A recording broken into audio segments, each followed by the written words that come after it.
Okay, so now we are in 16.7. We're talking about surface integrals, and this is the last type of integral that we talk about. And then we're going to use surface integrals in the two sections that follow, where we talk about Stokes' theorem and divergence theorem. We define a surface integral in a way that's similar to any other integral we've defined. We start by creating some kind of a Riemann sum. So in this case, what our goal is to take a function of three variables and integrate it over a surface in R3. In order to do that, we need to be working with parametric representations for surfaces. So we're going to assume that we have some surface S, and it has a vector equation R of uv given in this form here, and uv is going to belong to some region in the uv plane. For this derivation, we're going to assume D is a rectangle, but using the methods that we've seen in the past, we can generalize this to other regions as well. They don't have to be rectangular. It's just easiest to give this definition using a rectangle to start. So if D is a rectangle, using the same approach that we've done with integrals in the past, we cut this up into subrectangles of equal size with dimensions delta u and delta v. We call those subrectangles R of ij.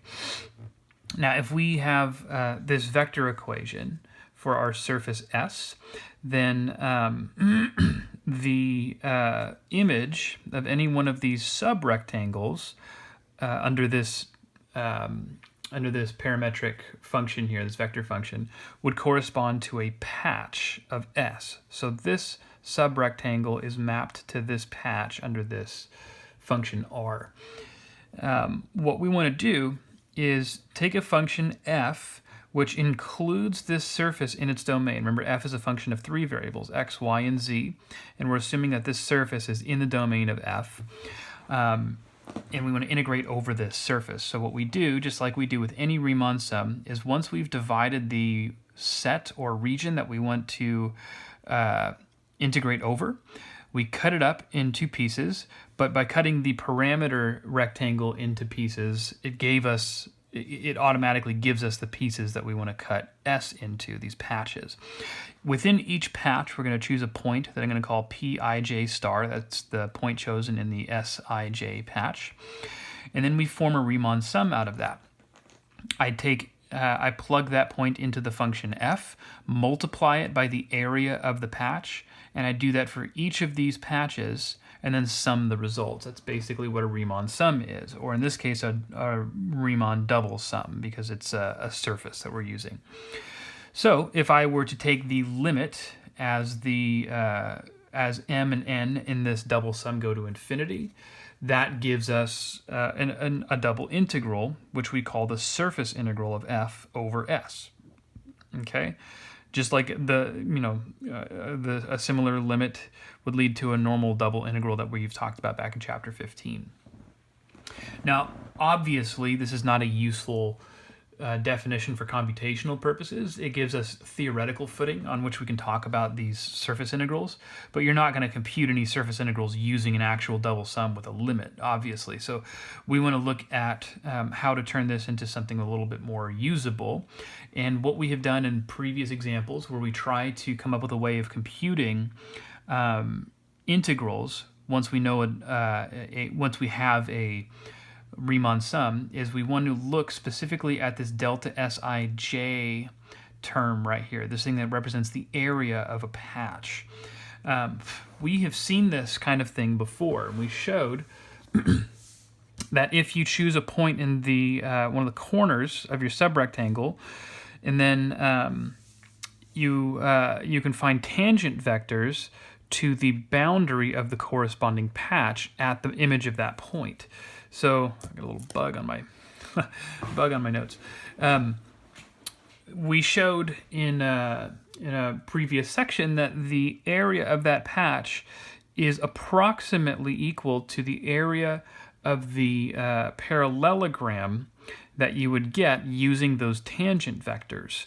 Remember, the parallelogram is actually just a little piece of the tangent plane to this surface at that point. So using that approximation again, and also using the fact that as the patch gets smaller and smaller, the approximating parallelogram gives us a better and better area. We use this approximation here, and we say that becomes accurate in the limiting case. So our delta Sij, which becomes ds, can be represented using this. The magnitude of the cross product of Ru with Rv dA. Remember, that's just that area of the parallelogram approximating the area of that patch. Here, f of Ruv, this is using the parametric representation of our surface as a substitution for x, y, and z up here. So x, y, and z I'm gonna substitute the function x of u and v, y of u v, z of u v. Okay, so that's an example, or that's the way that we're going to be computing these surface integrals. So now let's see if we can get an example under our belts. So for this first case, we're going to evaluate the surface integral of the function xyz, where over s, where s is the cone with the parametric equations u equals u cosine of v, y equals u sine of v, z equals u, and then u goes from 0 to 1, v goes from 0 to pi over 2. I just realized I talked through that whole thing and you couldn't even see it. So here's what I just had read to you. Now, in order to compute this, we need a parametric surface, or a surface with parametric equations, which we have been given in the problem. So this is kind of nice because we don't have to parametrize the surface that's been described here ourselves, although in other examples we will have to do that. So what I know that I need is Ru and Rv, which are the, remember, the tangent vectors to that patch at that little corner. So these parametric equations determine what R is. Ru is going to be the derivative of this with respect to u. So here I'm going to get cosine of v. This would be cosine of v I plus sine of v j, and then if I differentiate z equals u with respect to u, that's going to be a 1, so this is plus 1k, or just k. Similarly, if I do the same with v, rv, this, if I differentiate with respect to v, is going to give me negative u sine of v I, plus, if I integrate this, or sorry, differentiate this with respect to v, that's u cosine of v j, and then z is equal to u. There's no v present there, so the derivative of that with respect to v would be 0, which I don't bother writing the plus 0k there. So what I need from this is a cross product of those two vectors, I, j, k. I'm going to have cosine of v, sine of v, 1, negative u sine of v, u cosine of v, 0. Okay, now if you evaluate this cross product after some simplification, what you're going to get is this, negative u cosine of v I plus u sine of v j plus u k. This term actually comes out looking like u cosine squared of v plus u sine squared of v, and then this cosine squared plus sine squared just becomes 1 times u, so that's why we get a u there. And then this, we're supposed to be taking the magnitude of this, and that's going to be used in our integral. So the magnitude is going to be the square root of the sum of the squares of these components. That's going to look like u squared cosine squared of v plus u squared sine squared of v plus u squared. Okay, and then again, the sum of these two terms, because of the cosine squared plus sine squared, is going to be 1 times u squared. So I have a u squared plus another u squared. The radicand becomes 2u squared. When I take square roots, I get root 2 times u. One thing worth pointing out, if you take the square root of u squared, you're really supposed to have an absolute value of u here, But I don't need the absolute value because up here we're told that u is already non-negative. It's between 0 and 1. So it's unnecessary to include that. Okay, this needs to show up in our integral. So now, here's the integral that we want to deal with. It's going to be converted into a double integral over the region in the UV plane given by these intervals. So this determines a rectangle in the UV plane. This is a nice double integral where the endpoints are constant, so it's setting it up is not terribly difficult. So the surface integral of x, y, z ds is going to look like this. The double integral of, let's do my v on the outside, so that'd be 0 to pi over 2. My u on the inside, that's 0 to 1. X, y, z. So again, x is u cosine of v, y is u sine of v, z is u. And x, y, z is the product of all three of those. So that would look like u cubed, cosine of v, sine of v. And then I put my u on the inside, my v on the outside. Okay, now we can, this is a product of a function of u with a function of v. So using the property that we talked about way back in chapter 15, I can split this up into a product of two integrals. So this is the integral from 0 to pi over 2 of cosine of v, sine of v dv times the integral from 0 to 1 of u cubed du. And you know what's missing here, which I forgot to include, was the thing that we put all that work at the beginning of the problem into finding, this root 2u here. And that was my mistake. I should have included that in there. So actually, the root 2 can be brought out of the integrand, or out of the integral, and then the u is going to multiply to this u cubed, and actually it's going to be a u to the fourth. So hopefully you caught that when I was working through that. I made that mistake forgetting to include this important term here. Okay, so then the square root of 2 is the square root of 2. If you integrate this, it's a very simple u substitution. Let u equal sine of v.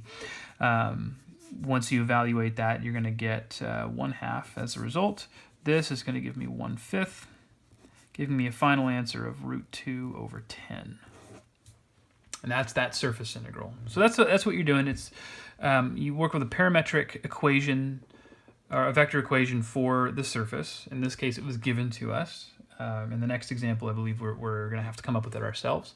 And then you make the appropriate substitutions for your x, y, and z, and your ds needs to turn into this thing that we found at the beginning of the problem, dA.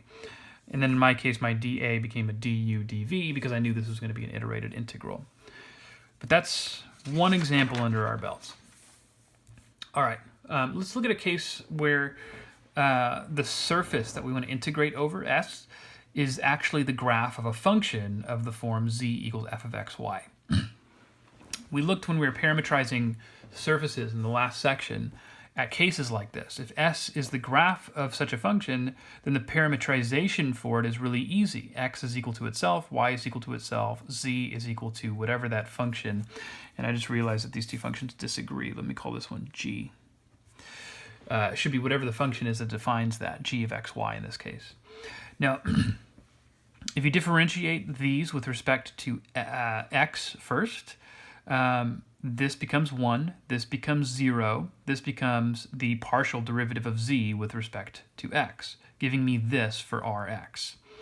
If I do the same thing and differentiate with respect to y, take a partial derivative with respect to y, this becomes my ry vector, j plus partial of g with respect to y, k. And so you can verify this by doing the determinant, but if you were to take the cross product of these two vectors, we end up with this, negative partial of g with respect to xi minus partial of g with respect to y, j, plus k. The magnitude of that would then look like this. We have seen this before in our surface area formula. So this gives us a standard what am I trying to say? This gives us basically like a little formula for computing this magnitude of the cross product without actually having to perform a cross product. We just use this formula instead. So this replaces the magnitude of RU cross RV in the other formula that we talked about. And it actually makes the problem a little bit quicker. You notice in the last example, we put in a lot of work at the beginning of the problem evaluating that cross product and that magnitude. So let's see where this gets us now. In this example, we want to do the surface integral of the function xz ds, and s is going to be the part of the plane 2x plus 2y plus z equals 4 that lies in the first octant. So the very first thing I'd like to do, because I'm not given parametric equations to work with for this surface, is I have to figure out how to represent this in a way that I can use for my surface integral. But the work that we just did showed that if I can represent this surface as z being a function of x and y, then I can use this straightforward parameterization up here. And that's easy to do, because if I solve this for z, I get z equals 4 minus 2x minus 2y. Okay, now I still need to know what this region looks like, and because my parameters are x and y instead of u and v, to determine the region D that I'm going to integrate over, I want to look at where this region is in the first octant and project that onto the x, y plane. That projection is going to be my region D that I integrate over. So using that intercept method, plugging in zeros for x and y, I get z equals 4. And then plugging in zeros for y and z, I'm going to get x equals 2. Is that right? 0. Yeah, we get 2. And then similar here, we're going to get 2 as well. So this is what the surface in the first octant looks like. It's this tetrahedron. We've dealt with these sorts of surfaces before. If I project that into the xy plane, I can see that I'm looking at a line whose x and y intercepts are both 2. So that's the region D that we want to integrate over. I recognize this as the equation y equals 2 minus x. And so a description of the region D would look like this. The set of all x, y, if I want to describe it as a type 1 region, set of all x, y, where x is between 0 and 2, y is between 0 and 2 minus x. So that's going to be what I use as my limits of integration when I do my double integral. All right, so let's set this thing up now. My double integral, or my surface integral, let's start with that, of xz ds is equal, I'm using this parameterization up here. So notice I plug in x for x, y for y, and g of xy, which is 4 minus 2x minus 2y in for z. My limits of integration are determined by my description of D down here. So this is a type 1 double integral. X will be on the outside, y will be on the inside, and this is x times, now plug in z, which is 4 minus 2x minus 2y. We're integrating with respect to y first, followed by x. Okay. This is the integral from 0 to 2, integral from 0 to 2 minus x of 4x minus 2x squared minus 2xy dy dx, which is going to look like this. So that's going to be, I'm integrating with respect to, I have to remember what I'm integrating with respect to, y. 4xy minus 2x squared y minus xy squared from 0 to 2 minus x dx. This is the integral from 0 to 2 of 4x times 2 minus x minus 2x squared times 2 minus x minus x times 2 minus x squared dx. Now you can see from here that as messy and as ugly as this is, after multiplying everything out, this is just going to be a polynomial, which in the end is easy to integrate. We just need to get it in the form of, or the standard form for a polynomial. So I'm going to skip the work of simplifying that. It's all algebra really from there. The end result in this case, oh, and if you notice, I actually forgot something very important, didn't I? Second time I forgot this in this video. We didn't do this term right here. So that's embarrassing. Let me work that out really quick. So yeah, I knew this felt a little too easy. So notice what we actually need here is the partial of z with respect to x, partial of z with respect to y, and they're going to end up in this formula. So let me actually do that here. The partial of z with respect to x, looking at the function that defines z, it's very easy to come up with. It's just -2. In fact, that's also the partial derivative with respect to y. So they are both equal to -2. Partial of z with respect to y. Okay, so what that means is that this term, partial of z with respect to x squared plus partial of z with respect to y squared plus 1 is equal to -2 squared plus -2 squared plus 1, or 4 plus 4 plus 1, square root of 9, which is 3. So that extra thing that we were supposed to have been multiplying by this entire time is just the constant 3. So I need to remember to include that. The 3 would have shown up here, but what I'm going to do is factor it completely out of the integrals in my work here. And once I get my answer here and multiply that by 3, in the end, I end up with 4 as my solution. Hopefully in my third example, when I get to that point, I don't forget to include that factor, because that's kind of important. You get wrong answers if you don't do that. All right, let's see. So what I'm going to do is explain what we're doing in the next example, but because of the time, I'm going to work through this example in the next video. We've done two examples so far. In the third example that I want to do, we want to look at a surface that we're going to integrate over that is the union of a few smooth surfaces. That's what we call a piecewise smooth surface. This is a very similar idea to related concepts that we've seen with double integrals, even single integrals from Calc 1 and Calc 2. If the region S can be broken up into pieces like this, then we can integrate our function over each individual piece and sum the results. That's what that's saying. So let me read this example just to give you the setup, and then we will...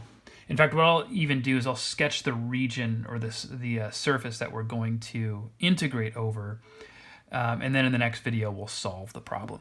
So this one, we're integrating, we're doing a surface integral of the function x squared plus y squared plus z squared ds, and S is the part of the cylinder x squared plus y squared equals 9 between the planes z equals 0 and z equals 2, together with its top and bottom discs.